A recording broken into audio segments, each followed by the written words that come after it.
మరి తర్వాత క్లాసు దక్షిణ భారతదేశానికి సంబంధించిన విషయాలు కంటే ముందు ఇక్కడ ప్రధానంగా చెప్పుకునే టాపిక్ ఏమిటి మిత్రమా అంటే మధ్యయుగ భారతదేశ చరిత్రకి సంబంధించిన విషయాలు ప్రధానంగా చర్చిద్దాం. మరి మధ్యయుగ భారతదేశ చరిత్రకు సంబంధించిన విషయాలు గమనిస్తే ఇస్లాం ధర్మానికి సంబంధించిన విషయాలు చూద్దాం. చూడండి, భారతదేశ చరిత్రలో ఇక్కడ ముస్లిం దండయాత్రలు ఏవైతే జరిగాయో మరి ఆ ముస్లిం దండయాత్రలకు సంబంధించిన విషయాల కంటే ముందు ఇక్కడ ప్రధానంగా ఇస్లాం ధర్మ స్థాపనకు సంబంధించిన విషయాలు ప్రధానంగా తెలుసుకోవడం జరుగుతుంది. మరి ఇస్లాం ధర్మ స్థాపన ప్రకారంగా ఇక్కడ గమనిస్తే ఇస్లాం ధర్మ స్థాపకుడు పేరు మొహమ్మద్ ప్రవక్త. మరి ఈ మొహమ్మద్ ప్రవక్తకు సంబంధించిన విషయాలు ప్రధానంగా గమనిస్తే ఈయన ఖురేషీ తెగకు చెందినవాడు. ఇస్లాం ధర్మానికి చెందిన ఈ యొక్క మొహమ్మద్ ప్రవక్త, ఇస్లాం ధర్మ స్థాపకుడైన మొహమ్మద్ ప్రవక్త ఇక్కడ ఏ తెగకు చెందిన వ్యక్తి మిత్రమా అంటే ఖురేషీ తెగకు చెందిన వ్యక్తి. మరి ఆ తర్వాత ఇక్కడ చెప్పుకోవాల్సిన ప్రధానమైన అంశం ఏమిటాయి అంటే తండ్రి పేరు అబ్దుల్లా. మొహమ్మద్ ప్రవక్త యొక్క తండ్రి పేరు అబ్దుల్లా మరియు తల్లి పేరు అమీనా. ఓకే, ఇక్కడ ఇస్లాం ధర్మ స్థాపకుడైన మొహమ్మద్ ప్రవక్త యొక్క తండ్రి పేరు అబ్దుల్లా, తల్లి పేరు అమీనా. మరి ఈయన ఏ తెగకు చెందినవాడు మిత్రం అంటే ఖురేషీ తెగకు చెందిన వ్యక్తి. మరి ఈయనకు సంబంధించిన అంశాలలో ప్రధానంగా గమనిస్తే చిన్నతనంలోనే తండ్రి తల్లి మరణించడం ద్వారా ఈయనను పెంచి పోషించిన వ్యక్తి ఎవరు అంటే ఇతని మేనమామ అబూ తాలిబ్. ఇతని యొక్క మేనమామ అబూ తాలిబ్ ఇక్కడ ఈ మొహమ్మద్ ప్రవక్త యొక్క మేనమామ అబూ తాలిబ్ తన తల్లిదండ్రులు ఇక్కడ మొహమ్మద్ ప్రవక్త తల్లిదండ్రులు మరణించిన తర్వాత పెంచి పోషించింది అబూ తాలిబ్. ఈయన సంబంధించిన విషయాలలో ప్రధానంగా గమనిస్తే ఈయన ఖతీజా లేదా తేతీజా అనే వితంతు స్త్రీని వివాహం చేసుకోవటం జరిగింది. ఈయన మొహమ్మద్ ప్రవక్త ఖతీజా లేదా తేతీజా అనే యొక్క వితంతువుని వివాహం చేసుకోవటం జరిగింది. మరి ఈయనకు సంబంధించిన ప్రధానమైన అంశాలు గమనిస్తే మొహమ్మద్ ప్రవక్త దైవ చింతన ఎక్కువగా ఏ పర్వతం వద్ద చేసేవాడంటే హీరా పర్వతాల వద్ద చేయటం జరిగేది. హీరా పర్వతాలలో ఎప్పుడు దైవ చింతనలో నిమగ్నమై ఉండేవాడు. మరి దైవ చింతనలో నిమగ్నమై ఉన్న ఈ యొక్క మొహమ్మద్ ప్రవక్తకి ఆ హీరా పర్వతం వద్ద ఈయన దైవ చింతనలో ఉన్న సందర్భంలో ఇక్కడ జిబ్రయిల్ లేదా పుస్తకాల ప్రకారం ఏమో గాబ్రియల్ అనే దేవదూత ఇక్కడ ప్రత్యక్షమై ఇక్కడ మొహమ్మద్ ప్రవక్తకు సంబంధించిన ఒక విషయం చెప్తుంది. నీవే దేవుడు పంపిన ఈ ప్రవక్తవు, దూతవు. ఓకే, కాబట్టి ఇక్కడ నీవు దేవుడు లేదా అల్లాహ్కి సంబంధించిన సమాచారాన్ని ఇక్కడ ప్రజలందరికీ చేరవేయడానికి నిన్ను నియమించడం జరిగింది అని జిబ్రయిల్ లేదా గాబ్రియల్ ఇక్కడ ఆ దేవదూత చెప్పడం జరుగుతుంది. మరి ఆ తర్వాత దీనికి సంబంధించిన విషయాన్ని ఈ దేవదూత వచ్చి హీరా పర్వతం వద్ద ఉన్న మొహమ్మద్ ప్రవక్తకు సంబంధించి ఈ రకంగా చెప్పడం ద్వారా ఈ యొక్క సంఘటనను ఏమని పిలుస్తారయ్యా అంటే దివ్యావిష్కరణ అని పిలవటం జరుగుతుంది. ఓకే, ఏమని పిలవటం జరుగుతుంది మిత్రమా? దివ్యావిష్కరణ అనే పేరు ఇక్కడ పిలవటం జరుగుతుంది. మరి ఇక్కడ చెప్పుకోవాల్సిన అంశాలను ప్రధానంగా గమనిస్తే దివ్యావిష్కరణ ఇక్కడ ముఖ్యమైన సంఘటన. మరి ఆ తర్వాత ఈయన సంబంధించిన ప్రధానమైన అంశం అంటే ఈయన ఎప్పుడు జన్మించాడయ్యా అంటే క్రీస్తు శకం 570లో జన్మించటం జరిగింది. క్రీస్తు శకం 570లో జన్మించటం జరిగింది. మరి ఇక్కడ ప్రధానమైన అంశాలు గమనిస్తే ఈయన దివ్యావిష్కరణ జరిగిన తర్వాత తాను పొందిన ఆ యొక్క జ్ఞానాన్ని ఇక్కడ ప్రధానంగా ప్రజలకు చెప్పటం జరిగింది.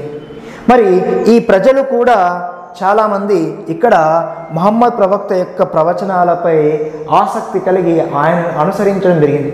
మరి ఈయన ఏం చెప్పాడయ్యా అంటే ఒకరిపై ఒకరు ద్వేషం పెంచుకోరాదు, అదేవిధంగా విగ్రహ ఆరాధన చేయరాదు, అబద్ధాలు మాట్లాడరాదు, అదేవిధంగా సామూహిక ప్రార్థనలు చేయాలి, సామూహిక ప్రార్థనలు చెయ్యాలి అనే విషయాన్ని ప్రధానంగా చెప్పడం జరిగింది.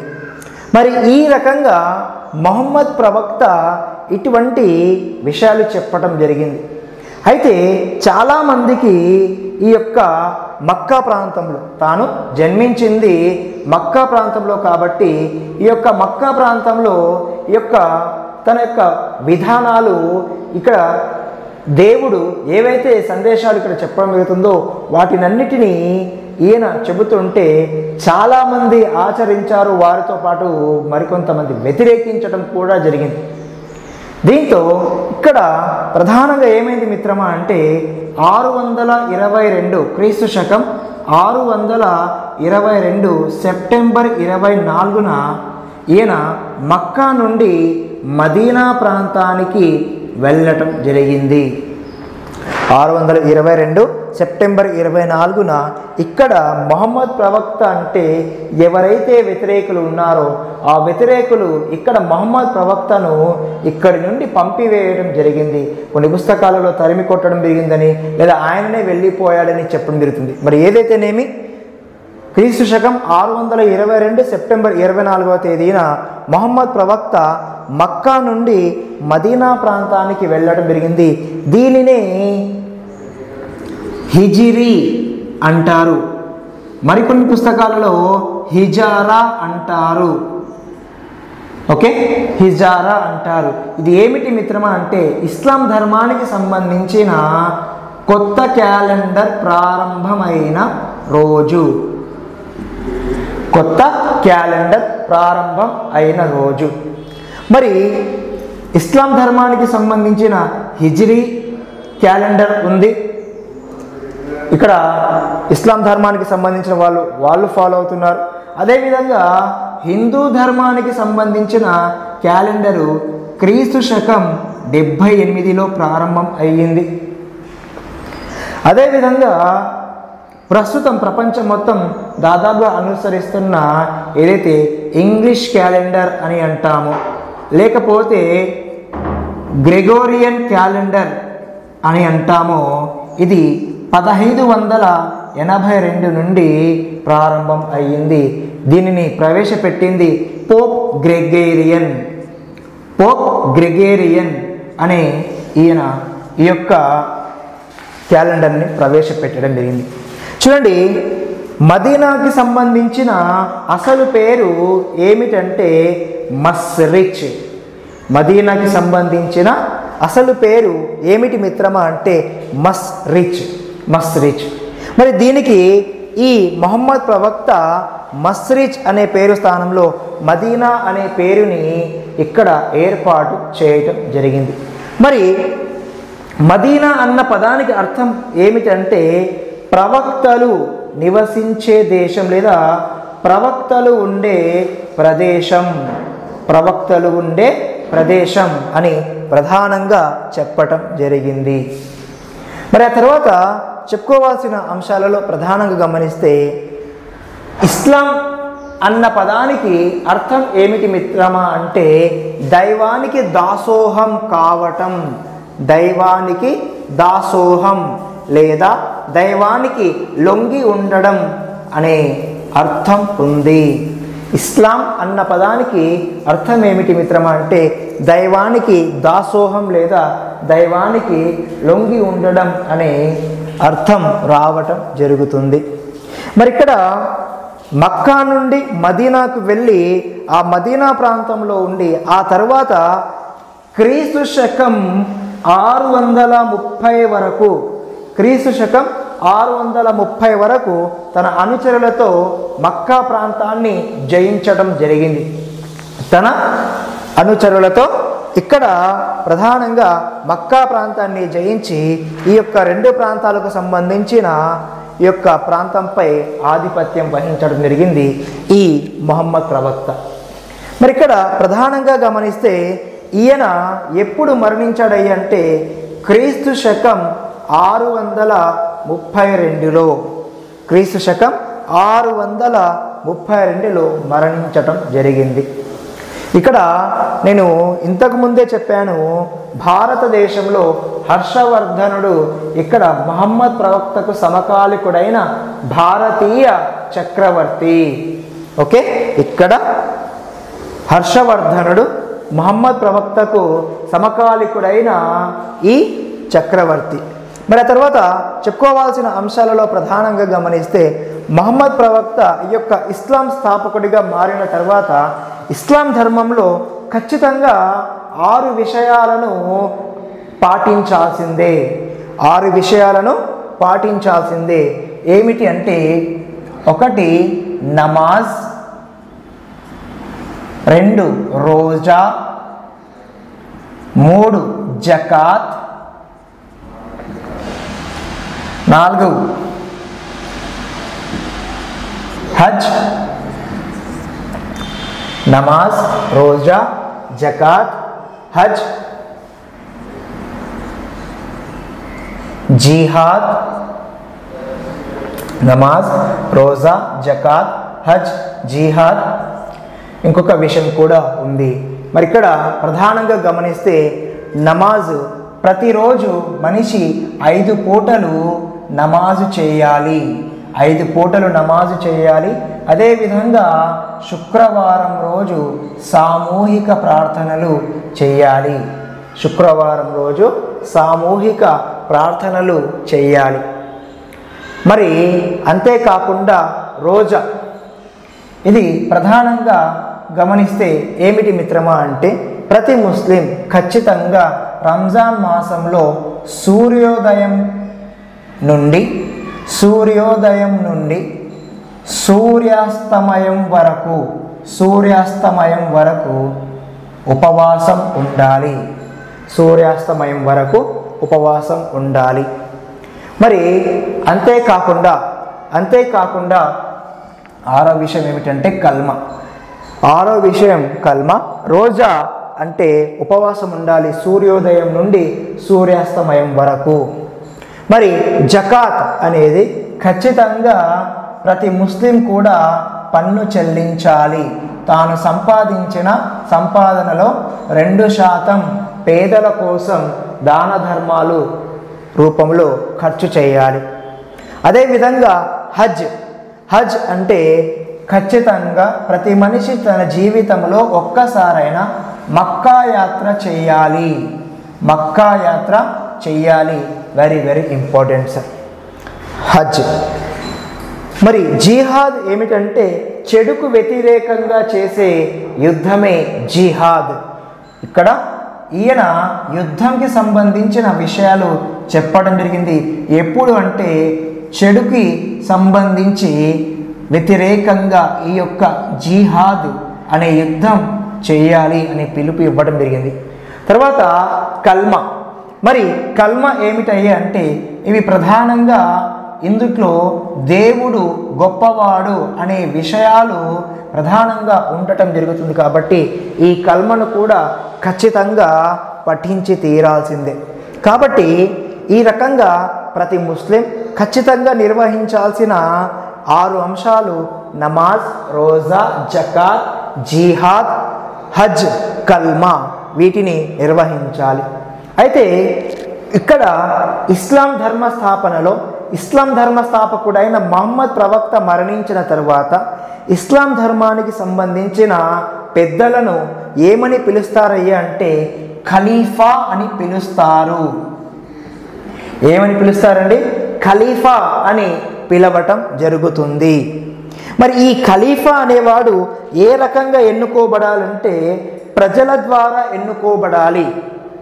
ఓకే, ప్రవర్తనలో కానివ్వండి, మాట్లాడే విధానంలో కానివ్వండి, అనుసరించే విషయాలలో కానివ్వండి, నీతి నిజాయిలతో కలిగి అందరితో సత్ప్రవర్తన కలిగిన వ్యక్తిని ఇక్కడ ప్రజలు ఎన్నుకోవాలి. ఆ రకంగా ఇస్లాం ధర్మ పెద్దను మహమ్మద్ ప్రవక్త తర్వాత ఏమని పిలవటం జరుగుతుంది మిత్రం అంటే ఖలీఫా అని పిలవటం జరుగుతుంది.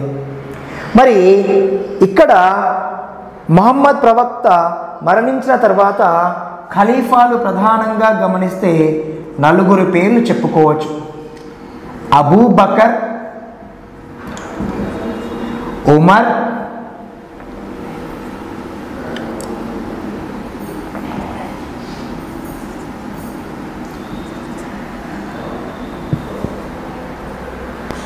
అబూబకర్, ఉమర్, 4వ వ్యక్తి అలీ. ఓకే, అబూబకర్, ఉమర్, 3వ వ్యక్తి పేరు కూడా ఉంది, చెప్తాను. అదేవిధంగా 4వ వ్యక్తి అలీ. మరి ఇక్కడ ప్రధానంగా గమనిస్తే చూడండి, ఇస్లాం ధర్మానికి సంబంధించిన పవిత్ర గ్రంథం పేరు, ఇస్లాం ధర్మానికి సంబంధించిన పవిత్ర గ్రంథం పేరు ఏమిటి మిత్రమా అంటే ఖురాన్. ఖురాన్ చూడండి, హీరా పర్వతం వద్ద మహమ్మద్ ప్రవక్త కూర్చొని ప్రతిరోజు ఇక్కడ దైవవాణి వినిపించేది. వాటినన్నిటినీ ఇక్కడ ప్రధానంగా ఈ మహమ్మద్ ప్రవక్త తనకు సంబంధించిన వారితో చెప్పడం జరిగింది. ఆ రకంగా మొదటి ఖలీఫా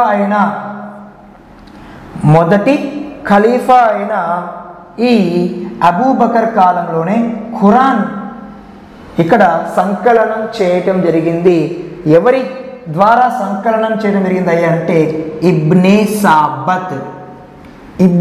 సాబత్ అనే వ్యక్తి ద్వారా ఈ ఖురాన్ సంకలనం చేయటం జరిగింది. మరి ఈ ఇబ్నే సాబత్ సంకలనం చేసిన రచించిన యొక్క ఖురాన్లో ఎన్ని అధ్యాయాలు ఉన్నాయంటే 114 అధ్యాయాలు ప్రధానంగా ఉన్నాయి. ఇబ్నే సాబత్ రచించిన ఈ యొక్క ఖురాన్లో మొత్తం ఎన్ని అధ్యాయాలు ఉన్నాయంటే 114 అధ్యాయాలు ఉన్నాయి. ఆ అధ్యాయాలకు ఏమని పేరు ఉందంటే సూరా అనే పేరు ఉంది. మరి ఈ యొక్క 114లో మొదటి సూరా అల్ ఫాతిహా అనే పేరు ప్రధానంగా ఈ యొక్క మొదటి సూరా ఈ యొక్క ఖురాన్లో. మరి ఇక్కడ ప్రధానంగా గమనిస్తే ఇస్లాం ధర్మంలో ప్రధానంగా 2 వర్గాలు ఉన్నాయి. ఒకరు సున్నీ వర్గం, మరొకరు షియా వర్గం.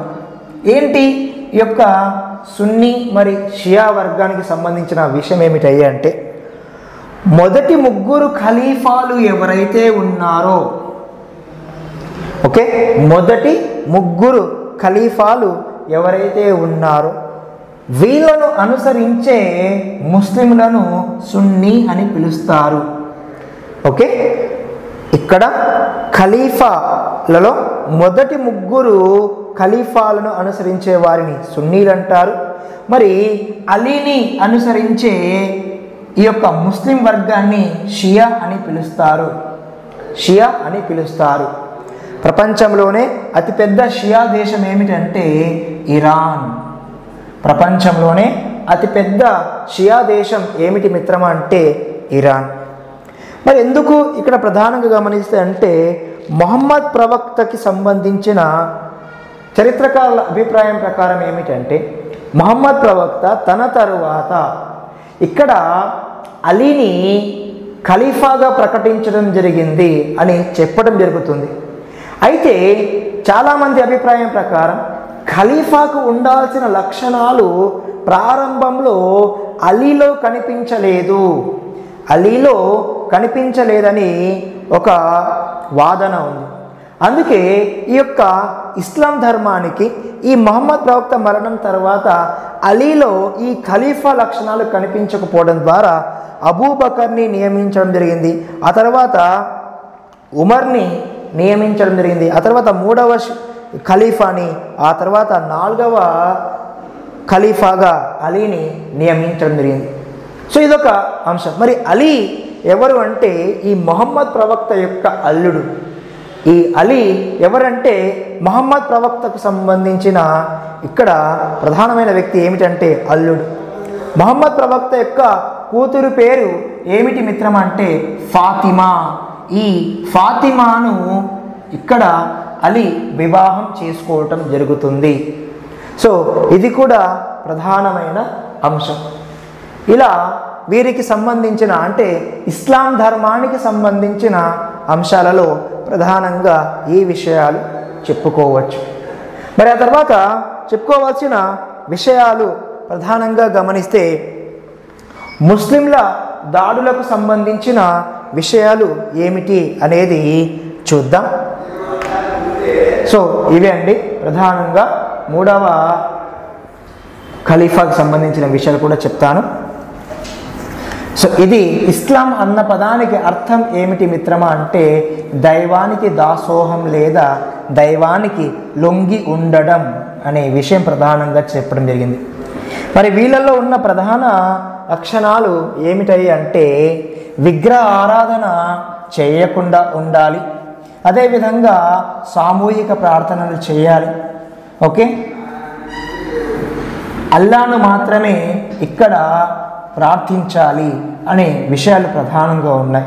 మరి ఇక్కడ మహమ్మద్ ప్రవక్తకి దివ్యావిష్కరణ ఏ దేవదూత ద్వారా జరిగిందంటే చెప్పుకోవడం జరిగింది జిబ్రాయిల్ లేదా గాబ్రియల్. Okay right. ఇక్కడ ఆ తర్వాత చెప్పుకోవాల్సిన విషయాలు ఏమిటంటే ముస్లిం దాడులకు సంబంధించిన విషయాలు. Okay right. మరి ముస్లిం దాడులకు సంబంధించిన విషయాలు ప్రధానంగా గమనిస్తే ఏమిటి మిత్రమా అంటే ఇక్కడ ముందుగా అరబ్బులు దాడి చేయటం జరిగింది వాయవ్య భారతదేశంపై. చాలామంది చరిత్రకారుల అభిప్రాయం ప్రకారం క్రీస్తు శకం 636 లేదా 640 లేదా 646 కాలంలో, ఇక్కడ సంవత్సరాలు వేరువేరుగా ఉండడం ద్వారా ఇక్కడ ఈ 3 చెప్తున్నాను. 2వ ఖలీఫా పరిపాలన కాలంలోనే వాయవ్య భారతదేశంపై దాడులు జరిగాయి. వాయవ్య భారతదేశంపై దాడులు జరిగాయి. మరి ఈ వాయవ్య భారతదేశంపై దాడులు జరిగాయి కానీ ఇవి విఫలం కావటం జరిగింది. మరి ఆ తర్వాత దాడులు ఎప్పుడు జరిగాయి అనే విషయం ప్రధానంగా గమనిస్తే చూడండి, ఇక్కడ భారతదేశానికి దిగువ భాగాన ఉన్న ఈ శ్రీలంక నుండి ఖలీఫా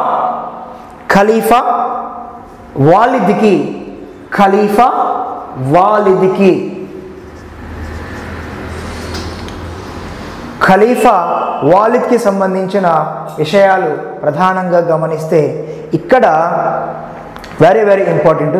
శ్రీలంక నుండి ఖలీఫా వాలిద్కి కానుకలు వెళ్ళాయి ఒక నౌక ద్వారా.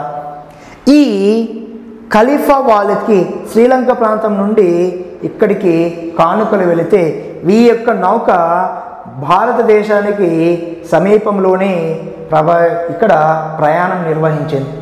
అయితే ఈ వాయవ్య భారతదేశంలోని ఈ ప్రాంతంలో ఇక్కడ దేబాల్ ఓడరేవు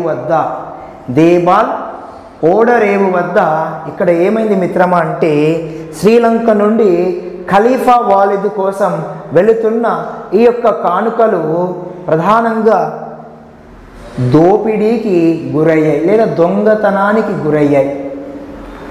దీంతో ఈ విషయం ఖలీఫా వాలిద్కి తెలిసింది. దీంతో ఈ ఖలీఫా వాలిద్ ఏం చేయటం జరిగింది మిత్రమా అంటే వెంటనే ఇక్కడ అరబ్ గవర్నర్ అయిన అరబ్ గవర్నర్ ఎవరి మిత్రమా అంటే అల్ హజ్జజ్. అల్ హజ్జజ్కి ఇక్కడ వర్తమానం ఖలీఫా వాలిద్ పంపించాడు. మనకు శ్రీలంక నుండి వచ్చే ఏవైతే ఈ నౌకలో ఉన్న కానుకలు దేబాల్ ఓడరేవు వద్ద దొంగతనానికి గురి అయ్యాయి.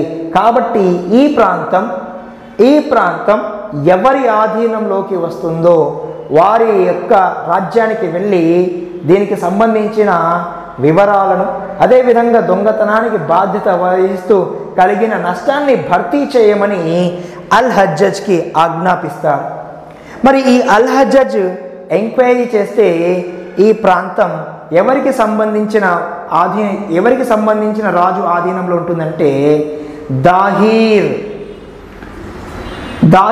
అనే రాజుకి ఆధీనంలో ఉండటం జరుగుతుంది. మరి ఈ దాహీర్ ఇక్కడ అల్ హజ్జజ్ నుండి ఒక వర్తమానం పొందుతాడు. ఏమిటంటే మీ ప్రాంతంలో మాకు సంబంధించిన నౌక దొంగతనానికి గురి అయింది, కాబట్టి దీనికి సంబంధించిన బాధ్యత మీరు ఇక్కడ బాధ్యత వహించాలి, నష్టాన్ని కూడా భర్తీ చేయాలని చెప్తారు. కానీ ఈ యొక్క దాహిర్ అనే రాజు దీనికి బాధ్యత వహించడమే కాకుండా ఇక్కడ నెగ్లిజెన్సీతో సమాధానం పంపించడం జరుగుతుంది. దీంతో అల్ హజ్జజ్కి కోపం వచ్చి ఈ అల్ హజ్జజ్ దాహిర్పై దండయాత్ర నిర్వహించడానికి ఇద్దరు వ్యక్తులను పంపిస్తాడు సైన్య బృందాన్ని ఇచ్చి. వాళ్ళు ఎవరు అంటే ఒబేదుల్లా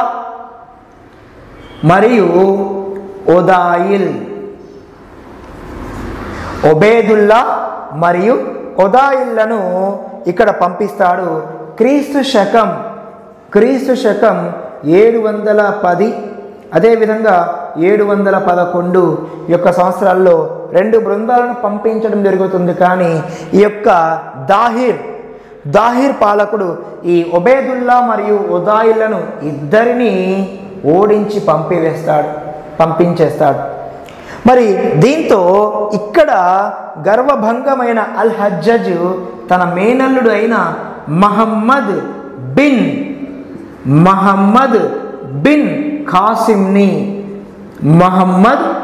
ఖాసిమ్ని క్రీస్తు శకం 712లో పంపించటం జరుగుతుంది.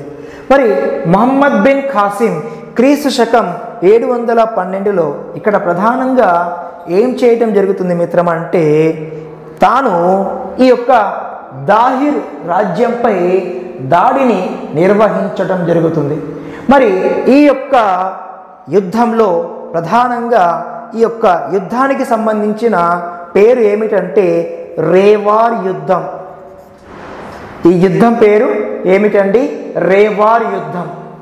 అయితే మహమ్మద్ బిన్ ఖాసిం దాడి చేసిన సందర్భంలో ఇక్కడ 3 ఇతనికి సహాయం అందిస్తారు.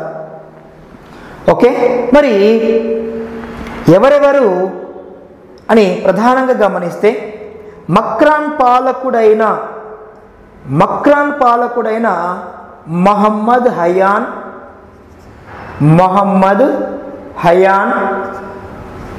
అదేవిధంగా ఈ దాహిర్కి సంబంధించిన సేనాధిపతులు మోకా మరియు ఇంకొక వ్యక్తి కూడా ఈ ఇద్దరు సైన్యాధిపతులు సహకరించటం జరుగుతుంది.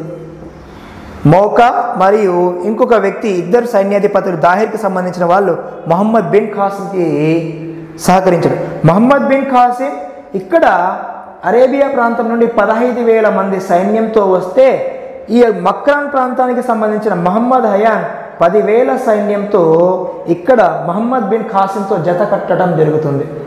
దీంతో ఏమవుతుంది అంటే ఈ రేవార్ యుద్ధంలో మహమ్మద్ బిన్ ఖాసిం దాహిర్ను చిత్తుగా ఓడించడం జరగడమే కాకుండా దాహిర్ను యుద్ధ రంగంలోనే చంపటం జరుగుతుంది. ఓకే, మరి ఈ రకంగా దాహిర్ చనిపోవడంతో వీళ్ళతో యుద్ధం చేసిన దాహిర్ యొక్క భార్య పేరు ఏమిటంటే రాణిబాయ్. ఎవరండి? రాణిబాయ్ ఇక్కడ ప్రధానంగా ఈ యుద్ధం చేయటం జరుగుతుంది.